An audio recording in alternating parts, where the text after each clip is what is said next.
Olá pessoal, vamos continuar agora com nossas aulas de teoria eletromagnética e nessa aula eu vou falar um pouco sobre a solução, né, da equação de Laplace em coordenadas esféricas, tá?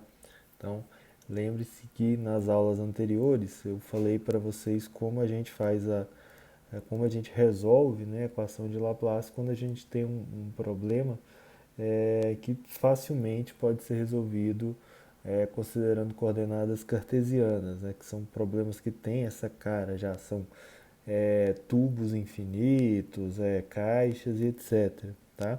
Mas quando o problema envolve objetos que têm simetria esférica, por exemplo, é muito mais fácil a gente utilizar coordenadas esféricas. Né? Então, a gente vai ver agora como que a gente vai fazer isso. Né? Então, como a gente está tentando resolver a equação de Laplace, que é isso, né? Isso é válido em todos os sistemas de coordenadas, tá? Ah, o Laplaciano de V igual a zero é uma lei física, né? E isso não independe do sistema de coordenadas que você usa. Então, para a parte de coordenadas esféricas também a gente pode obter soluções, tá? Então, para isso, basta a gente partir, né, do Laplaciano em coordenadas esféricas, que é essa expressão bem grande que eu estou mostrando aqui para vocês, circulada em amarelo, tá? Lembrando que isso é tratado lá no capítulo 1 de revisão matemática, e se vocês abrirem o livro lá nas últimas páginas, vocês vão ver essa expressão geral para o Laplaciano em coordenadas esféricas. Tem também lá o rotacional, o gradiente, né? O divergente, tá? Então, a gente parte disso, partimos do Laplaciano em coordenadas esféricas. Aqui também é importante a gente frisar que a gente vai considerar problemas que têm simetria azimutal. Tá? O que significa isso? Né? Se a gente observar aqui abaixo esse sistema de coordenadas que eu desenhei, né? Então eu coloquei aqui x, y, z, né? Eu representei aqui da forma usual como se dá a representação em coordenadas esféricas, tá? Então o ângulo θ ele está aqui como sendo o ângulo entre o vetor r e o eixo z, tá ok? E a gente também representa o ângulo φ como sendo esse ângulo aqui abaixo, né? Que dá o ângulo entre o eixo x e a projeção do R aqui no plano XY, tá ok? Então, falar que o problema tem simetria azimutal significa que esse problema não depende de φ, tá? Então, essa direção aqui de girar na horizontal não deve ter qualquer influência sobre o potencial, tá certo? Então, os problemas que a gente vai resolver são, de certa forma, limitados a isso. Mas eles podem ter dependência em R e em θ, tá?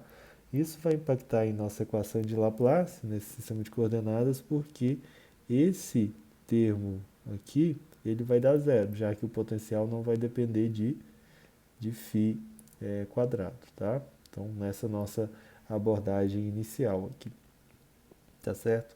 Então, nossa equação de Laplace só vai se restringir a esses dois termos, o que já é muito bom para o nosso início já, tá? Então isso significa que a nossa equação de Laplace ela vai se reduzir a 1 sobre r quadrado, né?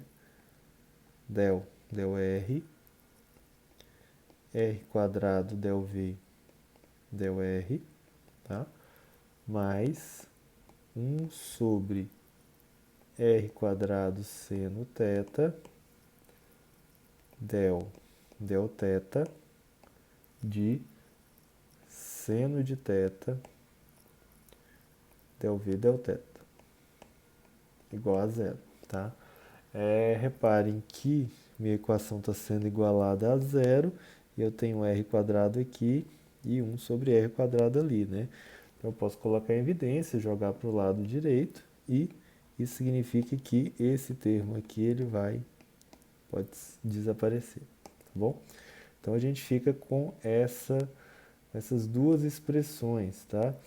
E a gente pode reparar aqui, né, que olha só que maravilha, né? A gente tem a primeira que só depende de R a segunda que só depende de θ. Então a gente vai fazer a mesma abordagem que a gente fez antes, que é escrever o nosso potencial que depende de R e θ como sendo um Rzão, uma função R de R, vezes uma função θzão de θ, tá? Θ maiúsculo, tá bom? Por quê? Porque a gente vai aplicar aqui as nossas ideias de separação de variáveis, tá? E a gente vai ver que a partir dessa abordagem a gente vai ter bons resultados, tá bom? Então, se a gente substituir na equação de cima, né, eu fico com del R, R quadrado, del Rzão, vou colocar só assim, del R, lembrando que o Rzão é uma função, né? 1 sobre seno de θ, del θ, seno de θ. Ó, aqui, né, eu estou esquecendo, né? Mas tô substituindo, na verdade, ao V, né? Quando eu faço isso, aparece aqui um θ de θ, tá? Vou colocar só um θ grande aqui de fora. E no outro caso, a mesma coisa. Vai sobrar só uma derivada em θzinho do θzão, igual a zero. Mas aqui vai sair também uma função Rzão, tá? Se eu venho, né, e divido tudo isso termo a termo pelo V, que é R θzão, né? Então eu vou conseguir separar a minha equação. Vai ficar 1 sobre Rzão, porque vai cortar este θ com esse R vai cortar com aquele, né? Então vai ficar del R, opa, R quadrado, del Rzinho, mais 1 sobre θzão, né? 1 sobre esse θ maiúsculo, que é uma função de θzinho, del θ, nossa missão é descobrir quem são essas funções, seno de θ, del θzão, em θ igual a zero, tá? Então, como a gente repara, eu tenho uma equação que é uma constante que só depende de θ, e outra que vai ter que ser uma constante também, C1 e C2. A primeira só depende, o C1 só depende de R, e a segunda só depende de θ, tá? Então a gente vai separar elas, tá bom? E aqui a gente vai ser bem malandro. A gente vai ser bem malandro pelo seguinte, tá? Quando a gente fizer essa separação, a gente vai escolher valores dessas constantes C1 e C2, lembrando que C1 mais C2 tem que dar zero, né? Então, C1 é igual a menos C2, ou C2 é igual a menos C1, né? De forma que a gente tenha uma solução mais razoável, tá? Então, da mesma forma que no outro a gente escolheu que isso era igual a 1k ao quadrado, aqui a gente vai colocar para a solução em R, né, que essa constante, ela na verdade é um L mais 1. Tá? Isso é uma constante. Só estou escrevendo ela de um jeito mais favorável. Tá? Porque eu não, mas alguém antes de mim, muito mais esperto, fez a solução dessa equação e descobriu que colocar uma constante dessa maneira se tornava as coisas muito mais fáceis. Né? Então aqui eu vou ficar com del R de R ao quadrado del Rzinho, igual a L mais 1 de Rzão, tá? Então essa é uma equação, que agora é a equação diferencial ordinária, né? E a outra equação em θ, ela ficou, né? Então ficou 1 sobre θzão, aliás, ficou 1 sobre θzão seno de θ, né? Aliás, aqui, ó, também estou pulando um passo, porque como só depende de θ, eu posso melhorar isso aqui, né? Tava esquecendo. aqui pode ser d de θ, eu posso transformar de fato na equação diferencial, digamos assim, comum, né? Não é uma derivada parcial, tá? E aqui vai ficar d de θ, né, de seno de θ, que é essa parte aqui de cima, ó, seno de θ, de θzão, de θzinho, igual a zero, tá? Igual a zero, não, desculpe. Igual, nesse caso, a menos o C1, né? O C2 é igual a menos o C1, tá bem aqui. Então, vai ser menos L mais 1, tá bom? Então, né, daqui, deixa eu só colocar um pouco aqui mais abaixo, vai ficar d de θzinho, seno de θ de θzão de θzinho, igual a... Ficou muito próximo ali, peraí. Só recortar ela aqui. Ficou assim, né? Então, o que sobrou? L mais 1, seno de θ, θzão, tá? Ficamos com essas duas, né? As soluções dessas duas equações, né, na verdade é um exercício demonstrar que essa solução é válida, né? Mas para a equação em R, né, a solução vai ser isso aqui, ó, R de Rzinho. O que são soluções dessa equação? Polinômios, tipo R elevado a L, e polinômios também do tipo R elevado a L mais 1, tá? Então, faz parte de um dos exercícios mostrar que isso é uma solução, tá certo? Então, se vocês repararem aqui, por exemplo, né? Vamos pensar aqui no caso de A elevado a L, né? Quando eu derivo uma vez, eu estou olhando para cá aqui, ó, tá? Quando eu derivo uma vez, essa função vai cair uma L, vai ficar R elevado a L menos 1, né? Isso vezes esse R ao quadrado vai ficar L mais 1. Quando eu derivar mais a segunda vez, vai dar L, vai cair um L mais 1, né?